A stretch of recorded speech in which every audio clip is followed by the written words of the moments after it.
अस्सलाम वालेकुम। कैसे हैं आप सब? उम्मीद करती हूँ कि सब खैरियत से होंगे। आज की वीडियो मेकअप टिप्स के हवाले से है। ईद मेकअप के लिए मैं आपको कुछ टिप्स दूँगी, वीडियो को पूरा देखें। फाउंडेशन के लिए, फाउंडेशन हमेशा अपनी स्किन टोन से मैच करके लें। इस मकसद के लिए कलाई या हाथ पर फाउंडेशन लगाकर चेक ना करें, बल्कि अपनी जॉ लाइन से मैच करते हुए फाउंडेशन लें। जैसे कि आप पिक्चर में देख रहे हैं, बहुत सी लड़कियां फाउंडेशन का बहुत ज़्यादा इस्तेमाल करती हैं, जो कि गलत है। ज़्यादा फाउंडेशन लगाने से यंगर लुक नहीं आती। यंगर लुक के लिए कम फाउंडेशन का इस्तेमाल करें। ज़्यादा फाउंडेशन अगर लगाया होगा तो मेकअप जल्दी ख़राब हो जाता है और लड़कियां बड़ी बड़ी लगती हैं। बास लड़कियां मेकअप करते हुए ये गलती करती हैं कि दाग धब्बे और डार्क सर्कल्स को छुपाने के लिए ज़्यादा फाउंडेशन का इस्तेमाल करती हैं। दाग धब्बे और डार्क सर्कल्स को छुपाने के लिए कंसीलर का इस्तेमाल करें। कंसीलर फाउंडेशन लगाने के बाद लगाएं और कंसीलर फाउंडेशन से 1 नंबर लाइट होना चाहिए। आँख को बड़ा दिखाने के लिए, अगर आप ये चाहते हैं कि आपकी आँखें अगर छोटी हों और बड़ी दिखाई दें, तो इसके लिए लोअर वाटर लाइन पर सफ़ेद पेंसिल लगाएं, जबकि अपर वाटर लाइन पर ब्लैक पेंसिल लगाएं। जल्दी मेकअप करने के लिए, अगर घर पर मेहमान आ रहे हों या कहीं जाना हो, तो जल्दी जल्दी मेकअप करने के लिए फ़ाउंडेशन को सन क्रीम में मिलाकर लगाएं। इससे बीबी क्रीम का फिनिश आएगा। अगर कोई लिपस्टिक ख़त्म होने वाली हो तो इसमें थोड़ा सा कोकोनट ऑयल डालकर मिक्स कर लें। दोबारा लिपस्टिक इस्तेमाल के काबिल हो जाएगी। और अगर लिपस्टिक लगाते हुए फैल जाए तो इसे कभी भी हाथ से सही ना करें, इससे ये मज़ीद फैलेगी। बल्कि इसे सही करने के लिए कॉटन बड पर थोड़ी सी फाउंडेशन लगाकर साफ़ कर लें। मैट लिपस्टिक या लॉन्ग लास्टिंग लिपस्टिक लगाने के बाद होंठों को ना मलें, नहीं तो स्मूथ फिनिश नहीं आएगी। लिपस्टिक के असरात से होंठों को बचाने के लिए पहले होंठों पर वैसलीन या फाउंडेशन लगाएं, फिर लिपस्टिक लगाएं तो होंठ काले नहीं होंगे और लिपस्टिक के असरात से महफूज रहेंगे।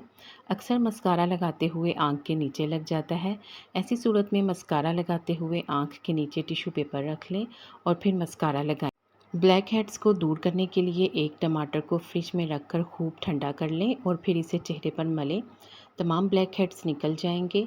कुछ लिपस्टिक आसानी से नहीं उतरती, इनको उतारने के लिए होंठों पर वैसलीन लगाएं और फिर लिपस्टिक को साफ़ करें तो ये आसानी से उतर जाएगी।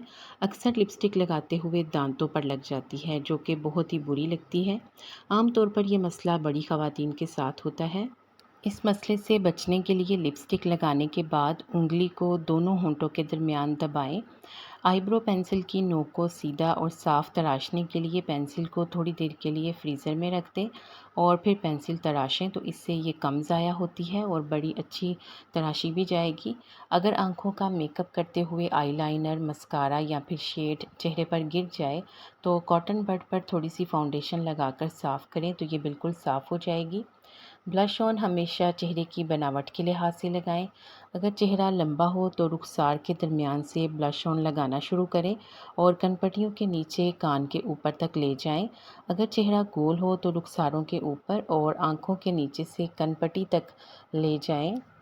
फाउंडेशन का स्किन टोन से मैच करना ज़रूरी है। अगर फाउंडेशन का रंग डार्क हो और चेहरे का लाइट हो तो फाउंडेशन में थोड़ी सी मॉइस्चराइजिंग क्रीम मिक्स करके लगाएं। नेल पॉलिश उतारने के लिए, अगर नेल पॉलिश रिमूवर ना हो तो नाखूनों को थोड़ी देर के लिए साबुन के पानी में डुबोएं और फिर लीमू रगड़कर नेल पॉलिश को साफ़ कर लें। फेशियल करवाने के 1 हफ्ते तक अपने चेहरे पर कोई कॉस्मेटिक्स ना लगाएं, क्योंकि इससे चेहरे पर वाइट हेड्स बन जाते हैं। फेशियल करवाने के बाद अपनी जिल्द की नोयत के मुताबिक सन ब्लॉक का ज़रूर इस्तेमाल करें। चेहरे का मेकअप उतारना, चेहरे का मेकअप उतारने के लिए किसी क्रीम या ब्लीचिंग मिल्क की बजाय कच्चे दूध का इस्तेमाल करें। इससे मेकअप भी साफ़ हो जाता है और जिल्द भी नरम मुलायम हो जाती है। इसके अलावा मेकअप उतारने के लिए एक दूसरा ऑप्शन भी है, जो कि है aloe vera gel. Aloe vera gel makeup उतारने के लिए नहायत ही मुफीद है। इसके लिए रुई पर एलोवेरा जेल को लगाएं और इससे मेकअप को साफ़ कर लें। उम्मीद करती हूँ कि ये टिप्स आप लोगों के बहुत ही काम आएंगी। आपको इन टिप्स में से कौन सी अच्छी लगी है, कमेंट में ज़रूर बताएं। वीडियो को लाइक कर दें और मज़ीद टिप्स के लिए चैनल को सब्सक्राइब करके घंटी का बटन दबा दें। आप सबके ताउन का शुक्रिया।